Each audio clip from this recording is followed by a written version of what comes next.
नमस्कार। आज के इस वीडियो में हम देखने वाले हैं एक्सेल के अंदर मंथली एम्प्लॉय रिपोर्ट कैसे तैयार कर सकते हैं। सबसे पहले डाटा को हमने यहाँ पे टाइप कर लिया है। अब हम यहाँ पे बनाएंगे रिपोर्ट। तो ये सबसे पहले अपनी हेडिंग कलर दे देंगे, इसके बोल्ड करेंगे, साइज इसका हम बड़ा कर देते हैं और इसको हम वाइट कलर दे देते हैं और इसका साइज हमने कुछ इस टाइप से यहाँ पे बढ़ा दिया। क्लियर। इसके अलावा हमारी जितनी भी हेडिंग्स हैं, हेडिंग को हम यहाँ पे कलर कर देते हैं एक बार।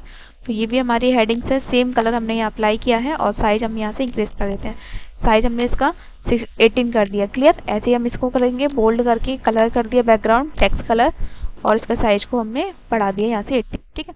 अब पूरे सेल को हम सिलेक्ट करेंगे और यहाँ पे 2 बार क्लिक कर देंगे तो ऑटो एडजस्ट हो जाएगा। इसके बाद इसको हम पूरा सिलेक्ट करके यहाँ पे ऑल बॉर्डर अप्लाई कर देंगे। तो इस टाइप से हमने यहाँ पे क्या किया है, एक रिपोर्ट यहाँ पे तैयार कर ली है। क्लियर। इसका साइज भी हम बढ़ा सकते हैं टेक्स्ट का, तो ये कुछ इस टाइप से आ जाएगा। ठीक है।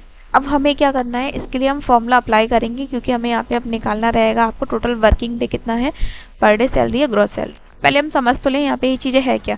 मंथली एम्प्लॉय रिपोर्ट में क्या है कि किसी भी एक एम्प्लॉय के ऊपर 12 महीने का रिपोर्ट है। जनवरी से दिसंबर तक उसकी बेसिक सैलरी क्या रही वो हमने लिख के रखा है और जिस महीने में उसने काम किया उस महीने में टोटल संडे कितने हैं, गवर्नमेंट हॉलीडे कितना है और उसने छुट्टी कितनी ली है ना, लीव डे कितने रहे हैं उसके, वो हमने यहाँ निकाल दिया। और उस महीने में कितने दिन है टोटल वो हमने यहाँ पे टाइप किया है। अब इसके बाद जो फॉर्मूला के थ्रू हम निकालेंगे वो रहेगा working day, per day amount और ग्रॉस सैलरी क्या है। ग्रॉस सैलरी को है जो उसके लास्ट में जितने भी दिन उसने काम किया उसकी सैलरी बनेगी, उसे हम ग्रॉस सैलरी कहेंगे। रोज का पेमेंट क्या है वो हम यहाँ लिखेंगे। तो अब हम यहाँ पे सबसे पहले लगाएंगे टोटल वर्किंग डे, ये हम निकालते हैं। उसके लिए हम यूज़ करेंगे यहाँ पे इक्वल।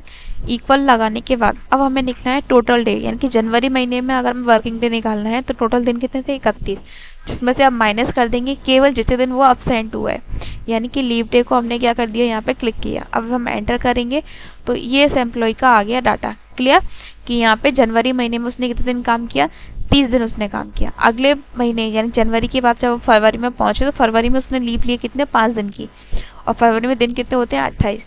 तो अब हमें निकालना है कि उसने काम कितने दिन किया। तो उसके लिए लिखेंगे हम इक्वल, जो टोटल डे उसको क्लिक किया, माइनस का बटन दबाएंगे, मतलब माइनस हम यूज़ करेंगे और अब हमें करना है लीव पे क्लिक। लीव पे हमने क्लिक किया और एंटर, तो यहाँ पे आ गया कि उसने 23 दिन यहाँ पे फरवरी में काम किया है। इसी टाइप से हम इसको माउस को पकड़ के यहाँ से ऐसे ड्रैग कर देंगे तो ये ऑटोमेटिक फॉर्मूला ले लेगा। तो ये सारे इसने क्या निकाल दिए, वर्किंग डे निकाल दिए, किस महीने में उसने कितने दिन काम किया है एम्प्लॉय ने।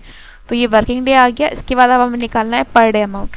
पर डे अमाउंट निकालने के लिए अब हम क्या करेंगे, यहाँ पे सबसे पहले लिखेंगे इक्वल।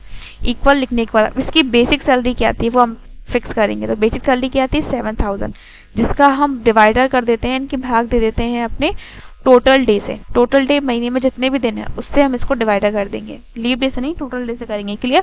तो यहाँ पे टोटल मंथली डे लिखे 31, इस पर हमने क्लिक किया और एंटर कर दिया। तो यहाँ पे आ गया 226 रुपये से रोज का मिल रहा है। क्लियर।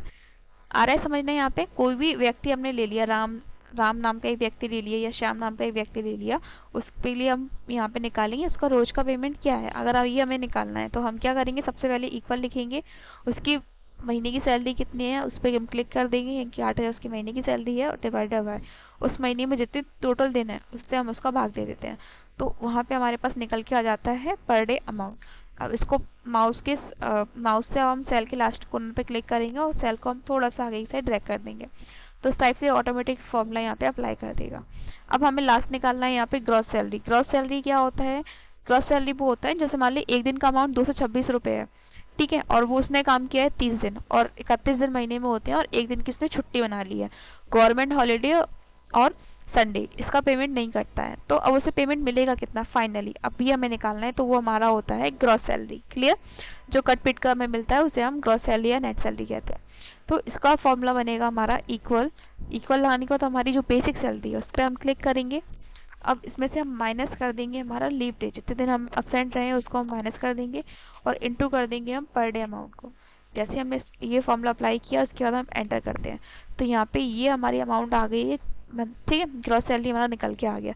सेल की लास्ट कॉर्नर को पकड़ के हम ट्रैक कर देंगे तो बाकी सभी मंथ का ऑटोमेटिक ले लेगा। तो इस टाइप से हम एक्सेल के अंदर मंथली एम्प्लॉय रिपोर्ट को तैयार कर सकते हैं। आज की वीडियो में इतना ही, बाकी हम नेक्स्ट पार्ट में कवर करेंगे। ये जितने भी हम आपको शीट सिखा रहे हैं उन सब की लिंक आपको नीचे डिस्क्रिप्शन में मिल जाएगी।